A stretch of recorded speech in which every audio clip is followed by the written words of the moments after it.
और जब समय आया तो घर को छोड़ करके चले गए जंगल, वन चले गए। वन क्यों गए? चौथे वन निपकानन जाहि। जब चौथी अवस्था आ जाए तो घर को छोड़ करके जंगल जाना चाहिए। 8 मिनट से ऊपर होना चाहिए। तो भैया जंगल न जा सको तो घर में ही जंगल बना लो अपने लिए। 50 के बाद भजन में लग जाओ। चौथापन आ जाता है 50 के बाद। 50 के बाद गिनती गिना जाए तो आता है 51। वन जुड़ गया ना, वन चलो 52, 53, ऐसे करते करते 60 आ जाइए। और जब 60 हुआ तभी फिर भी घर नहीं छोड़े, यहीं पड़े हैं, लात भूसा सुन रहे हैं, पा रहे हैं, फिर भी मन मान नहीं रहा है प्यारे। अब न तो कहीं जा रहा है। 60 के बाद कितनी गिनती आती है? 61। 61 है, घर छोड़ने वाला नहीं है, घर में पड़ा रहेगा। 60, 62, 63, घर नहीं छोड़ेगा। 61 है, पड़ा रहे। अब धीरे धीरे 70 आ गया। अगर जो लग गए भगवान में तो 70, 71 वो मानो तर गए। और जो यही रहे तब वो जाने भैया मैं नहीं जानूंगा। तो किसी महापुरुष को पकड़ लो। हमारे अखिलेश्वरानंद जी का बस पीछे लग जाओ, इनके काम बन जाएगा। किसी संत का बड़ा सुंदर भाव है, आई 2 लाइन, ज्यादा नहीं। संग लाग रे तेरी बिगड़ी बनेगी, संग लाग रे तेरी बिगड़ी बनेगी। बिगड़ी बनेगी तेरी अच्छी बनेगी, बिगड़ी बनेगी तेरी अच्छी बनेगी, बिगड़ी बनेगी तेरी अच्छी बनेगी। राम चरण अनुराग तेरी बिगड़ी बनेगी। राम चरण अनुराग रे तेरी बिगड़ी बनेगी।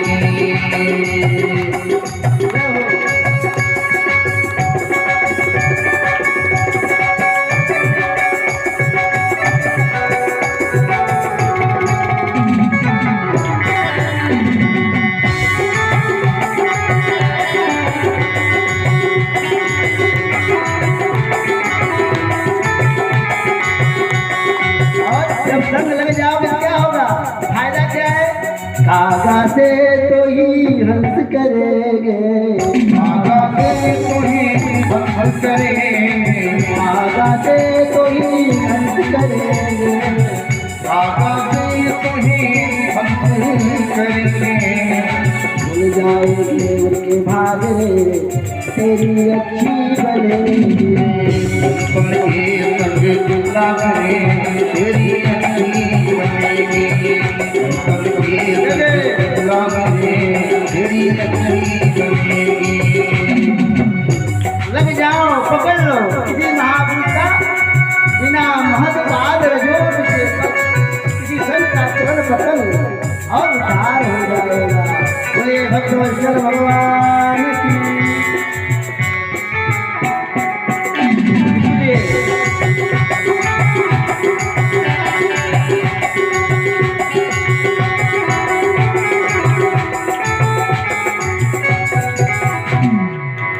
तो भैया बिना महत्वादर जो अभिषेक, जब तक किसी महापुरुष के चरण की धूली नहीं अपनाओगे तब तक कल्याण होने वाला नहीं है शुक्ला जी।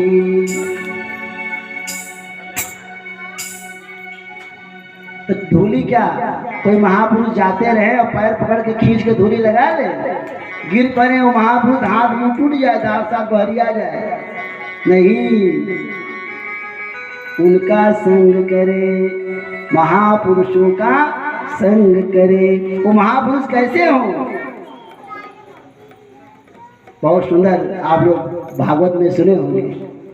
गोकर्ण जी अपने पिता आत्मदेव जी को समझाया था कि पिताजी इस शरीर से इतना मोह मत करो।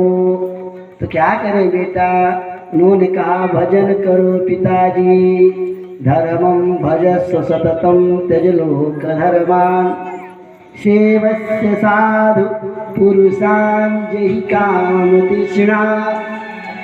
ध्यान से सुनिएगा, सेवस्य साधु पुरुषान, किसी महापुरुष का संग करो, अच्छे का संग करो। भाई संसर्ग जा दोष गुणा भवंती, जैसे संग में रहोगे वैसा आपके अंदर गुण और दोष आएगा। अगर अपने बेटे और बेटी के बारे में जानना हो तो उसके मित्र को देख लो। आपका लड़का है ना, उसका मित्र कैसा है, या आपके लड़की की जो सहेली है वो कैसी है। अपने लड़कों के मित्रों को देख लो तो जान जाओ कि मेरा लड़का बस यही से ही है। संसर्ग जादोष गुणा भवंती, जैसे संग में रहोगे वैसा गुण और दोष आपके अंदर आएगा। जब अच्छों का संग करोगे तो अच्छी बातें आएगी। किसी महापुरुष का संग करोगे ना, जैसे आप यहाँ आएंगे तो हम लोग यही बताएंगे ना कि भैया सुबह उठ जाना। क्यों उठूं? भाई उठने से स्वास्थ्य ठीक रहेगा। उठने की बड़ी महिमा है। प्रातः काल उठ के रघुनाथा, मात पिता गुरु नावई माथा। उठने की महिमा। आज की क्या दशा हो गई है, हे जगदीश्वर ये क्या हो रहा है कि मोछों पर रेजर हवा हो रहा है। सुबह को न सुहाती संध्या न पूजा, सुबह में कोई संध्या न कोई पूजा, कुछ नहीं। हे जगदीश्वर ये क्या हो रहा है। सुबह बेटी, क्या कहते बेटी, हम तो बहुत कम पीते हैं इसलिए पशु जैसा व्यवहार हो गया मनुष्य का। सुबह उठे न हाथ धोए न मुंह धोए, कुछ नहीं धोए। पहले हम चाय पी लेते हैं, बड़े गर्व से कहते हैं कि जब मैं सुबह उठता हूँ बेड पर चाय आ जाती है, अब पी के तब मैं कहीं जाता हूँ। ये मेरा रोज का नियम है। अरे भाई नियम बनाना है तो नियम ऐसा बनाओ कल्याण हो जाए। ये बेटी से कल्याण होने वाला नहीं है। जो मनुष्य, सुन लो अच्छी तरह से कान खोल के, जो मनुष्य बिना स्नान के कुछ खाता है ना, क्या खाता है जानती हो? स्नान बिना, जो बिना स्नाई समलम भूमते। ध्यान से सुनिएगा आप लोग। स्नाई समलम भूमते अज पी पी शोणितम सूर्या अर्घम मदत्वादु सूर्या हंतम च पापकृत। जो बिना स्नान के कुछ खाता है वो विष्टा खाता है, महिला। स्नाई समलम भूमते, वो मल खाता है जो बिना स्नान के कुछ खाता है। तो भैया हम मल न खाएं, पहले हम उठ के स्नान कर ले। उसके बाद क्या करें? अज पी पी शोणितम, जो जप नहीं करता, भगवान का नाम नहीं लेता, कुछ पीता है तो मानो खून पीता है। अज पी पी शोणितम, शोणित माने खून, खून पी रहा है। सूर्या अर्घम मदत्वातु, और स्नान करने के बाद भगवान को जो जल नहीं देता, सूर्या हंतम च पापकृत, भगवान नारायण को मारने का पाप लगता है। इसलिए भैया सुबह उठो, पहले स्नान करो, शौच इत्यादि करके, शौच करने के बाद 12 कुल्ला करना चाहिए। और कुल्ला किधर फेंके? सामने देवता रहते हैं, दाहिने पितर रहते हैं, और इसी तो बाएं तरफ कुल्ला फेंकना चाहिए पानी का। ये पंडिताई है। 12 बार कुल्ला करें, शौच से आए तो 12 बार हाथ धोए, 4 बार बायां हाथ, फिर दोनों मिला के 7 बार। अच्छी तरह से मिट्टी से धो, साबुन से नहीं हाथ साफ होगा, मिट्टी से होगा साफ। साबुन चिकना होता है, मिट्टी से हाथ साफ होगा, मिट्टी से हाथ। और शौच जाओ तो वहाँ मिट्टी का प्रयोग करो, लिंग और गुदा में दोनों स्थान मिट्टी लगाओ। इससे आपको कोई रोग भी नहीं होगा, बवासीर इत्यादि रोग नहीं होगा जो मिट्टी का प्रयोग करेगा। फिर वहां से आओ तो हाथ मिट्टी से धो, फिर 12 कुल्ला करो, तब दतून करो। दतून करने के बाद अब तो फैशन आ गया वो ब्रश का, वो प्लास्टिक का रोज यूज करेंगे, बस रखे रहेंगे झोला में हम लोग। अपनी भी वही दशा है, घबराओ मत। तो दतून कम मिलता है शहरों में। तो दतून करने के बाद दतून को फाड़ना चाहिए। अब फाड़ के जरासंध की तरफ फेंके, एक इधर फेंके एक इधर फेंके, जीभ छोड़ने के बाद उसके बाद तब स्नान करें। और गंगा इत्यादि में स्नान करना है तो घर पे स्नान इत्यादि कमर तक, न ठंडी का महीना है तो कमर तक नहा लें, तब गंगा में स्नान करें। वो भी कैसे? मुसलवत, मूसल की तरह गंगा में जाके निकुरा आँख कान नहीं रगड़ना है, बस तो डुबकी मार के बाहर आ जाओ। जो गंगा में या नदियों में स्नान करते समय अपने शरीर को मलता है या जो मैल इसमें जाती है गंदगी, मरने के बाद खाना पड़ता है। इसलिए भैया गंगा इत्यादि नदियों में शुद्धता से स्नान करना चाहिए, तब स्नान का फल है। गंगे तो दर्शनाथ मुक्ति न जाने स्नान जम फलम। एक बार याज्ञवल्क्य जी काशी में गंगा तट पे खड़े थे, गंगा मैया का दर्शन कर रहे। गंगा मैया आज एक छोटा सा रूप बनाई।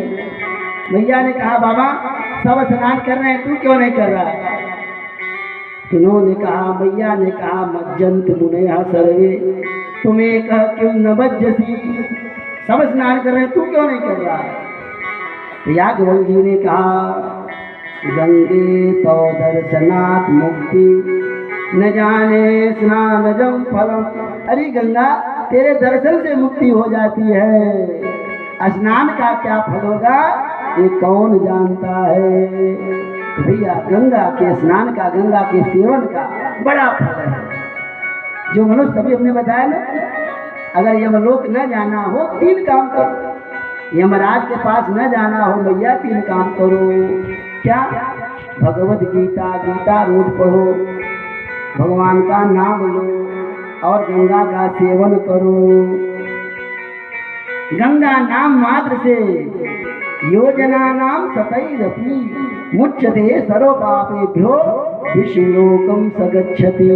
जो गंगा गंगा कहता है तो विषयलोक हो जाता है। धन्य है यह देश, धन्य देश जहाँ सुर सरी तीरा। ये देश धन्य है, हम लोग धन्य है। भारत की भूमि में जन्म हुआ, वो भी उत्तर प्रदेश देश की भूमि में जन्म हुआ, यहाँ कोई कमी नहीं है। अभी चले जाइए मध्य प्रदेश, अभी मैं वहीं से आ रहा हूँ 1 तारीख को। पानी की बड़ी असुविधा है, पानी नहीं है, बहुत कम। और खेत इतने लोगों के पास हैं क्या बताओ, हजार बीघे पानी के साधन के कारण पड़ती पड़े हैं। ये उत्तर प्रदेश जैसा देश कहीं नहीं मिलेगा, सब कुछ यहाँ उपलब्ध है। काशी यहाँ, मथुरा यहाँ, अयोध्या यहाँ, पुण्य क्षेत्र यहाँ, गंगा जमुना सरस्वती का तट, सरयू का तट। और फिर भी हम लोग अपने कल्याण के लिए कोई उपाय नहीं कर रहे हैं। धिक्कार है ऐसे जीव को। दिख दिख ललाटे, इस ललाट को धिक्कार है जिस ललाट पर भगवान का त्रिपुंड और ऊर्ध्वपुंड नहीं है। दिख दिख कंठ है, उस कंठ को धिक्कार है जिस कंठ में रुद्राक्ष और तुलसी की माला शोभायमान न होती हो। धिक्कार है उस मनुष्य को जो इस भारत भूमि में जन्म पाने के बाद भगवान का भजन नहीं किया। वो मानो आत्मघाती है, अपने आत्मा के साथ बहुत बड़ा विश्वासघात कर रहा है। भैया ये मनुष्य तन बहुत दुर्लभ है। कई योनियां घूमने के बाद, योनियों को पार करने के बाद हम लोग आए और अब नहीं मिलेगा। अब लो नसानी राम, अब नाम सही है। अब तो जैसे बीता बीता, अभी आज ही अभी इसी समय से लग जाओ, कुछ नियम बना लो कि मैं रोज 10 मिनट बैठ करके राम राम करूंगा। मन लगे ना लगे भजन करें। आज 10 मिनट किए, ऐसे कल 15 मिनट, 20 मिनट, भगवान की कृपा ऐसी हो जाएगी।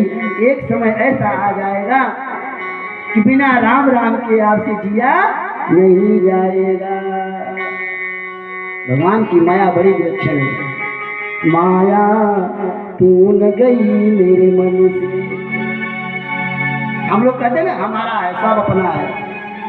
अपना होता विचार करे जरा कि हम लोग जब पैदा हुए सर में बाल था, आज झड़ गया। अगर हमारा होता तो हमसे पूछ के जाता ना, अब बिना पूछे चला गया तो मेरा है नहीं है, हम मान के बैठे हैं कि मेरा है। माया तू न गई मेरे मन से, बाल गयो जन्म के साथ ही। जब पैदा हुए तो बाल था, आज नहीं है, सर मुंडा होगा, टोपी लगाना पड़ रहा है। बाल गयो जन्म के साथ ही नैनन ज्योति गई। माया तू न गई मेरे मन से। माया नहीं गई, आँख कम दिखाई पड़ रहा है, चश्मा लगाना फिर भी नहीं दिखाई पड़ रहा, फिर भी माया नहीं जा रही, तृष्णा नहीं जा रही। घर के चक्कर में दिन रात पड़े। ये जो 60 के ऊपर है ना, उनसे निवेदन है। एक सज्जन थे सेठ जी, वो बीमार पड़े तो बेटों ने सोचा कि लग रहा कि पिताजी यहाँ से चले जाएंगे। बड़ी विकृति संसार में है। हम सोच रहे हैं कि हमारे नाती की शादी हो जाए तब मैं अपना शरीर छोड़ दूंगा, और मेरा बेटा कह रहा है कि पिताजी चले जाते तब आराम से मैं अपने लड़के की शादी करता। ये संसार है। फिर भी मेरा मन नहीं मान रहा है कि संसार में हम इतने आसक्त हो गए हैं कि ऐसे बदी है माया से हम लोग बधे हैं, छोड़ नहीं रहे। माया तू